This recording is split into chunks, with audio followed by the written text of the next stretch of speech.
এই নাম কি তোমার? রিমা। রিমা। হ্যাঁ। কি অবস্থা তোমার? ভালো। ভালো। বিয়ে শাদী করছো? না, বাচ্চা কাচ্চা আছে? বিয়ে শাদী করি নাই, বাচ্চা কাচ্চা কোথা থেকে পাবো? আরে কও কি, কি করো তুমি? সেলাই মেশিনের কাজ করি।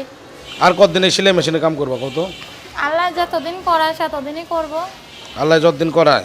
আল্লাহ কতদিন করাইব? যদি একজন সুন্দর মনের মানুষ পাই তাহলে তো আর করব না, তাই না? যদি বিয়ে শাদী করতে পারি, কারোর যদি কোনো সুন্দর মনের মানুষ পাই, যদি বিয়ে শাদী করতে পারি তাহলে তো আর করব না। করব ঠিক আছে, কিন্তু বাসাতেই করব। পড়াশোনা কোন ক্লাস পর্যন্ত পড়ছো? 8 পর্যন্ত। 8 পর্যন্ত? হ্যাঁ। নিজের নাম লিখতে পারো? অবশ্যই। বিয়ে করতে গেলে তো সিগনেচার, হ্যাঁ, বিয়ে করতে গেলে তো সিগনেচার দেওয়া লাগে। একটু ভালো করে বলো। আচ্ছা, তো কেমন মনের মানুষ চাও তুমি?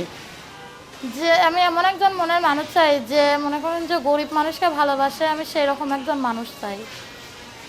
তাই না? গরিব দুঃখীকে ভালোবাসে, গরিব দুঃখীকে হেল্প করে, সেরকম যদি একজন মানুষ পাই তাহলে আমি মানে তার কোটিপতি সাথে জামাই বিয়ে চাও, করব। তাই তো? না, কোটিপতি চাই না, যে আমি যেরকম সেরকম একজন চাই। তাই? তুমি কোন রকম? আমি একজন সাধারণ ঘরের মেয়ে, আমি একজন সাধারণ ঘরের ছেলে চাই। তুমি সাধারণ ঘরের মেয়ে? হ্যাঁ, একটু বয়স্ক পদের ছেলে চাই। বয়স্ক পদ কে রে চাও? হ্যাঁ, বয়স্ক কেন চাও? বয়স্ক চাই যে সে আমাকে ভালোবাসবে, বিয়ে করে কখনো সাইরা চলে যাইব না। আর জোয়ান ছেলেরা তো বিয়ে করে সাইরা চলে যাইব গা। তো আমি একজন বয়স্ক পদের ছেলে চাই, সে আমাকে সবসময় বিয়ে করে সবসময় পাশে থাকবে।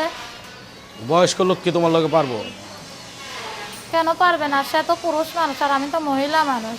বয়স্ক লোক তো খালি করবো, ঝগড়া করবো, তাহলে? হ্যাঁ, বয়স্ক লোক তো ঝগড়া করবো। মানে মানে বয়স্ক লোক খ্যাট বেশি করে না? কিসের খেট বেশি করে? তুমি একটা জোয়ান সেরি, তুমি বয়স্ক লোক চাও কেন? বিয়ে শাদী করলে মানুষের সংসারে মার ঝগড়া হয়, তা একটু খেট করবে, কি হবে? মার ঝগড়া হই, ঝগড়া হইলে তো সব সব ছেলেরা চিল্লাচিল্লি করে। তাই না? হ্যাঁ। তো কি অবস্থা তোমার? দিনকাল কেমন কাটতেছে? দিনকাল আর কেমন চলবে ভাই, অনেক গরিব মানুষ তো, দিনকাল ভালো মতো চলতেছে না। তাই না? হ্যাঁ। তোমার সাথে যোগাযোগ করার মতো কোনো ফোন নাম্বার আছে? হ্যাঁ, আছে। সেটা কি দর্শকের উদ্দেশ্যে দিবা? হ্যাঁ, দর্শকের উদ্দেশ্য দেওয়ার জন্যই তো আসছি। তাই? তো হ্যাঁ। নাম্বারটা কি বলতে পারো তুমি? নাম্বারটা বলতে পারো তুমি?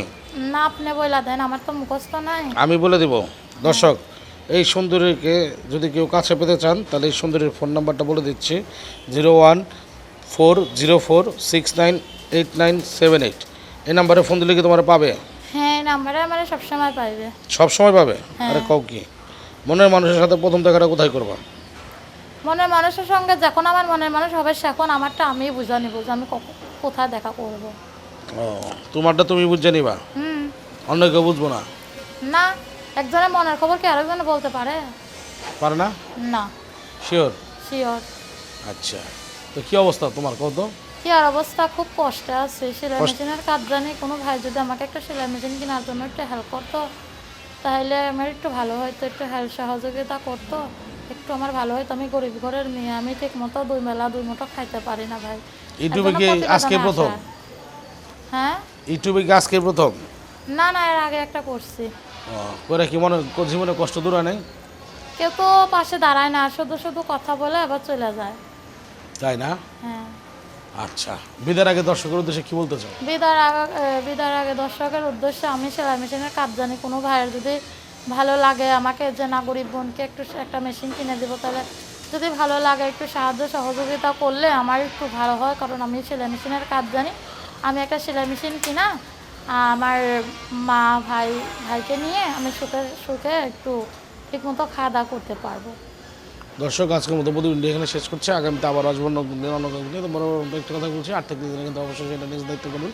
কোনো ধরনের অনাকাঙ্ক্ষিত ঘটনা ঘটলে চ্যানেল করতে হবে, তাই থাকবে। আল্লাহ হাফেজ।